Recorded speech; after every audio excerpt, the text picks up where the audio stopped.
जय श्री श्याम दोस्तों, कैसे हैं आप सब। आई होप कि आप सब अच्छे होंगे, स्वस्थ होंगे और मस्त होंगे। तो आज बहुत दिनों के बाद मेरा ब्लॉग आ रहा है।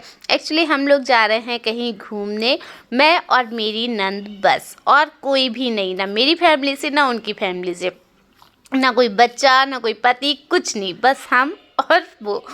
तो हम दोनों नंद भाभी निकल रहे हैं खाटू श्याम बाबा के दर्शन के लिए। और यहाँ पर हमारी ट्रेन आ चुकी है। रात के 12 बजे की ट्रेन थी और बस ऐसे ही अचानक प्रोग्राम बन गया कि चलो बाबा के दर्शन करने चलते हैं। तो वो कहते हैं ना, अचानक से बाबा का बुलावा आ जाता है, तो बस वही हमारे साथ हुआ। अचानक से बाबा का बुलावा आया और हम निकल पड़े। टिकट वगैरह भी हमने तत्काल में ही करा लिए थे, क्योंकि आप लोग देख सकते हैं ट्रेन में इतनी ज़्यादा भीड़ है कि ऐसे जाना तो पॉसिबल ही नहीं है। मतलब स्लीपर में जाना भी पॉसिबल नहीं है, क्योंकि हद से ज़्यादा भीड़ हो रखी थी ट्रेन में। तो हमने एसी का ही टिकट कराया था, 3rd एसी का। और यहाँ पर मेरे हस्बैंड भी हम लोगों को बैठाने के लिए आ गए थे ट्रेन में, कि मतलब हम लेडीज़ अकेले। और मैं, पता है आप लोगों को, पहली बार अकेले ट्रैवल कर रही हूँ इतनी दूर का। मतलब मैं अपने मायके तक तो अकेले चली जाती हूँ, कोई ऐसी दिक्कत नहीं आती है मुझे, मैं बिल्कुल अकेले भी चली जाती हूँ। लेकिन इतनी दूर मैं पहली बार जा रही थी अकेले, और वो भी एक जिम्मेदारी को साथ में लेकर, मतलब मेरी नंद को साथ में लेकर। तो यहाँ पर हम लोग ट्रेन में बैठ गए थे और अब पूरी रात हो चुकी है, हम लोग सो भी चुके और अब हो गई सुबह। और आप देख सकते हैं राजस्थान में हम लोगों ने एंट्री कर दी है। ये है राजस्थान के पहाड़, जो कि बहुत ही रेतीले होते हैं, देखने में बहुत खूबसूरत लगते हैं। जब हम लोग बाय कार जाते हैं ना, तो बहुत अच्छा लगता है देखने में। अब पहली बार मैं बाबा के धाम ट्रेन से गई हूँ। वैसे जो 2-3 बार जब भी गई हूँ तब मैं कार से ही गई हूँ। तो यहाँ पर हम लोग आ चुके हैं अपनी डेस्टिनेशन पर। रिंगस पहुँच चुके हैं। हमारे यहाँ से, मुरादाबाद से सीधा रिंगस के लिए ट्रेन मिल जाती है। एक ही ट्रेन चलती है, तो बस वही हम लोगों ने पकड़ी और हम पहुँच गए रिंगस। और रिंगस से अब हमें जाना है खाटू धाम। तो बस हम लोग वही देख रहे थे कि किधर जाना है, क्योंकि भाई फर्स्ट टाइम था तो सब कुछ देखकर ही करना पड़ता है। यहाँ पर हम लोग आ गए और ये ना अंडरग्राउंड बना हुआ है एरिया स्टेशन पर, और बहुत ही अच्छा बना है। मतलब पूरी ना महाभारत इन लोगों ने दीवार पर छाप दी है, बहुत अच्छा है। और हम लोगों को ऑटो वगैरह भी मिल गया था, गाड़ी मिल गई थी। एक्चुअली जो हमारे साथ ट्रेन में जा रहे थे ना, उन्हीं भैया के साथ हम लोग भी खाटू धाम पहुँच गए। और ये देखिए आप खाटू धाम का नज़ारा, मतलब भाई आते ही ना एक अलग ही वाइब आती है, एक पॉजिटिव वाइब आ जाती है। और ये है हमारे बाबा का धाम और हमारे बाबा का द्वार। इस द्वार से ही हम अंदर जाते हैं। यहाँ पर हम लोगों ने होटल वगैरह भी ले लिया, क्योंकि थकान बहुत हो गई थी। और यहाँ पर सच में गाइस इतनी गर्मी है ना कि मैं बता नहीं सकती। ये मैं आपको दिखा रही हूँ हमारे होटल का जो व्यू है, जो मतलब विंडो है ना साइड में, तो वो उससे बाहर का सारा व्यू दिख रहा है, तो बहुत अच्छा लग रहा है। सब लोग मंदिर की तरफ जा रहे हैं और हम लोग भी नहा धोकर बाबा के मंदिर के लिए निकल पड़े। सबसे पहले हम लोग गए हैं प्राचीन कुंड में, जहाँ पर सब लोग, ज़्यादातर लोग स्नान भी करते हैं और कहते हैं बाबा के दर्शन से पहले हमें कुंड जाना चाहिए। कुंड में पहले छींटे मार लेने चाहिए अपने ऊपर, उसके बाद ही हमें बाबा के दर्शन के लिए जाना चाहिए। तो बस वही हम लोगों ने किया।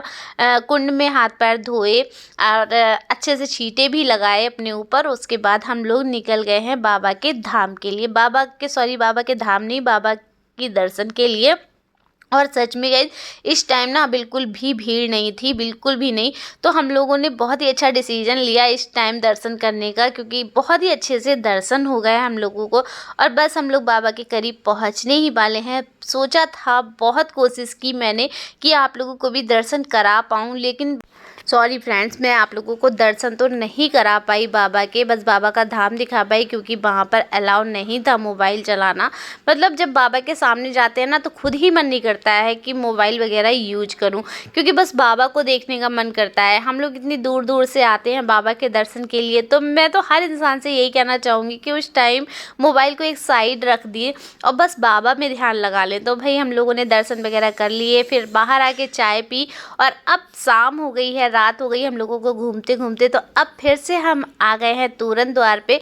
तोरण द्वार का नज़ारा सच में रात में ही देखने का होता है गाइज, इतना प्यारा लगता है, इतना प्यारा व्यू होता है कि मैं क्या ही बताऊँ आप लोगों को।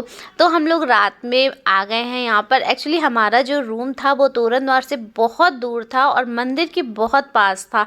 तो हम लोगों ने सोचा मंदिर के पास ही रूम लेंगे, तोरण द्वार तो हम घूम ही लेंगे। तो फिर हम लोग रात में आ गए थे तोरण द्वार। यहाँ पर हम लोगों ने पिक्स वगैरह ली, रील्स वगैरह बनाई थोड़ी, और सच में इतना सुकून मिल रहा था, इतना अच्छा लग रहा था। सारे भक्त झूम रहे थे, कोई ढोल के साथ नाच रहा था, कोई मतलब बाबा में ना लीन हो जाते हैं सब। जैसे ही तोरण द्वार दिखता है, तोरण द्वार के अंदर हम एंट्री करते हैं, एकदम बाबा में लीन हो जाते हैं, एकदम पॉजिटिव वाइब आ जाती है। तो भाई हम लोगों को बहुत अच्छा लगा। और यहाँ पर ना ये देखिए आप, ये बांसुरी वाला जो है ना ये हाथ, वाकई बहुत अच्छा लगता है यहाँ पर। लेकिन यहाँ पर लाइट नहीं लगी हुई थी तो यहाँ पर फ़ोटो वगैरह क्लिक भी नहीं हो पाए। और अब हम लोग आ गए हैं सुबह के टाइम फिर से दर्शन करने के लिए, क्योंकि भाई बाबा के दर्शन तो जितनी बार करो ना उतनी बार कम ही लगता है। ऐसा लगता है जितने दिन हम रुके हैं बस बाबा के दर्शन ही करते रहें।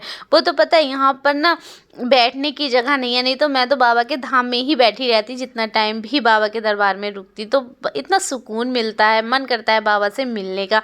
तो यहाँ पर सुबह के टाइम हम लोग आ गए हैं और अब हम लोग यहाँ से दर्शन करके उसके बाद हम लोग निकलेंगे सालासर के लिए, क्योंकि हम लोगों के पास टाइम काफ़ी था।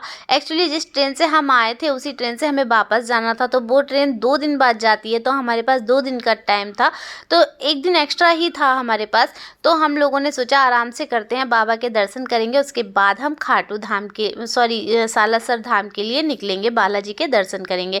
तो ये 13 सीढ़ियों वाले रास्ते से मैं जा रही हूँ इस बार, क्योंकि जब हमने कल दर्शन किए थे तो हमने किए थे सबसे पहली वाली रेलिंग से, और आज हम कर रहे हैं 13 सीढ़ियों वाले दर्शन, सीढ़ियों वाले रास्ते से दर्शन। तो यहाँ पर दर्शन हो चुके और हम लोगों ने कर ली है गाड़ी, कुछ खाया पिया, उसके बाद गाड़ी कर ली और सालासर के लिए हम निकल पड़े। और फाइनली हम लोग सालासर पहुँच चुके हैं। और सालासर में भी एक अलग ही वाइब आती है, बहुत सुकून मिलता है, बहुत अच्छा लगता है।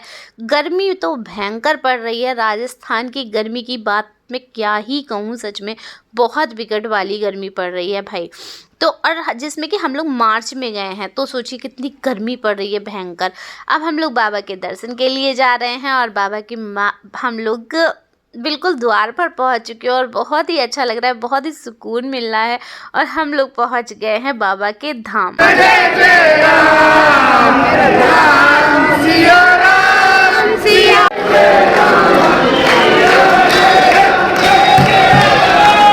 दोस्तों बाबा के दर्शन कर लिए हम लोगों ने और अब हम लोग आ गए हैं वापस खाटू धाम, क्योंकि हमारी ट्रेन रिंगस से है, इसलिए हमें खाटू धाम ही वापस आना पड़ा। और अब हम लोग एक बार फिर से बाबा के दर्शन किए थे सुबह को, उसके बाद फिर हम लोग रिंगस आ गए। और रिंगस में आप देख सकते हैं कितनी भीड़ है भाई, बहुत। फाइनली अब हम लोग जा रहे हैं वापस घर। ब्लॉग पसंद आया हो तो कमेंट बॉक्स में जय श्री श्याम ज़रूर लिखिएगा। जय श्री श्री।